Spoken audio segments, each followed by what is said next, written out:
On va terminer sur un troisième mythe, celui du bilinguisme parfait. Euh, Souvent, dans la tête de beaucoup de gens, être bilingue, c'est maîtriser parfaitement deux langues, passer comme ça de l'une à l'autre très facilement, ne pas avoir d'accent. Mhm. Est-ce que c'est vrai? Est-ce que ça existe, ce bilinguisme parfait? Est-ce qu'on peut être bilingue de manière imparfaite? Oui, oui. Alors, peut-être on va commencer par la définition du bilinguisme aujourd'hui tel Oui. reconnu actuellement. Donc, c'est la définition de linguiste suisse qui s'appelle François Grosjean. Et donc, pour lui, le bilinguisme, c'est une utilisation régulière de deux ou plusieurs langues dans la Hmm. vie de tous les jours. Voilà, donc c'est tout simple. Si quelqu'un parle dans deux langues régulièrement, il est bilingue. Hmm. Et donc, D'accord. C'est la fréquence et la régularité qui fait que il n'y qu'on a est plus. bilingue et pas tellement le niveau. Non. Par contre, avant, on les mettait. Parce qu'avant, en fait, on mettait l'accent sur l'aisance linguistique, donc une très bonne maîtrise. Hmm. En fait. Encore mieux si on a appris les deux langues de la naissance, parce que comme ça, on n'a pas d'accent. Hmm. Oui. Hmm. Donc ça, c'était avant. Et donc avant, voilà, le bilingue, il n'y avait pas beaucoup. Parce que Hmm. c'est rare d'avoir le bilinguisme Hmm. très équilibré et sans accent. Hmm. Par contre, aujourd'hui, donc la définition est beaucoup plus souple. Et donc, pourquoi pourquoi, en fait, en général, nos deux langues ne sont pas développées au même niveau? Parce qu'il y a Hmm. quelque chose qui s'appelle le principe de complémentarité. Et donc, Hmm. selon ce principe, nos langues se développent en fonction du contexte dans lequel on les utilise. On Donc, par l'utilise. Hmm. exemple, pour la plupart des enfants, il y a la langue minoritaire à la maison et la langue majoritaire à l'école. Ce qui veut dire Hmm. qu'ils vont être beaucoup plus à l'aise à parler des choses qui sont liées à l'école dans la langue majoritaire, hein. Mais Hmm. ils sont peut-être plus à l'aise pour exprimer leurs émotions dans la langue Hmm. minoritaire parce qu'avec les parents ou avec les mamans, Ouais, ils parlent dans cette langue. Ou, ils ont l'habitude. contrairement, par exemple, je peux travailler dans une entreprise qui travaille avec mon pays d'origine. Donc, peut-être c'est pour ça que j'ai été embauchée. Et du coup, au travail, je parle dans ma langue minoritaire. Et à la Hmm. maison, je parle dans la langue du pays où j'habite parce que je suis mariée Hmm.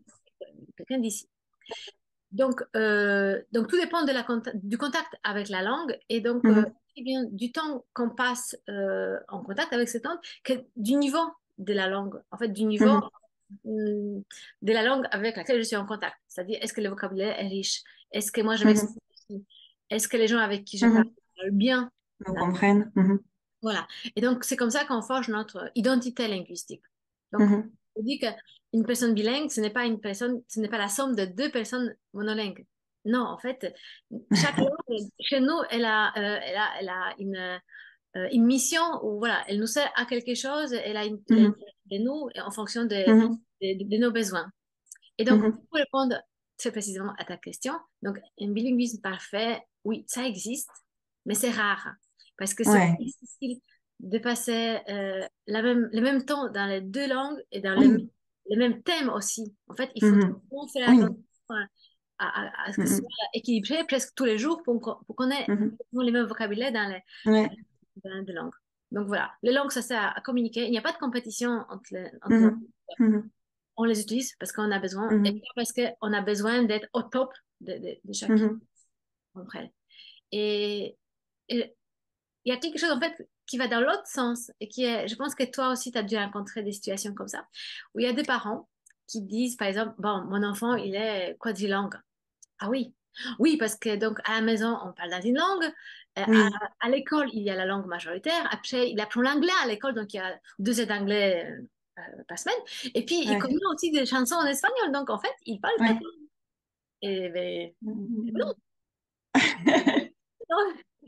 Voilà, parce qu'il Ah, n'y a pourquoi alors? Il n'y a pas de critère d'usage de toutes les langues au quotidien. Et donc, en général, même si on apprend l'anglais à l'école, on ne parle pas. En fait, voilà, si on est dans un groupe de 10 ou 15, on ne peut pas dire Oui. qu'on est bilingue parce qu'on a des cours d'anglais par semaine. Et on peut dire qu'on Oui. est bilingue parce qu'on connaît quelques chansons en espagnol.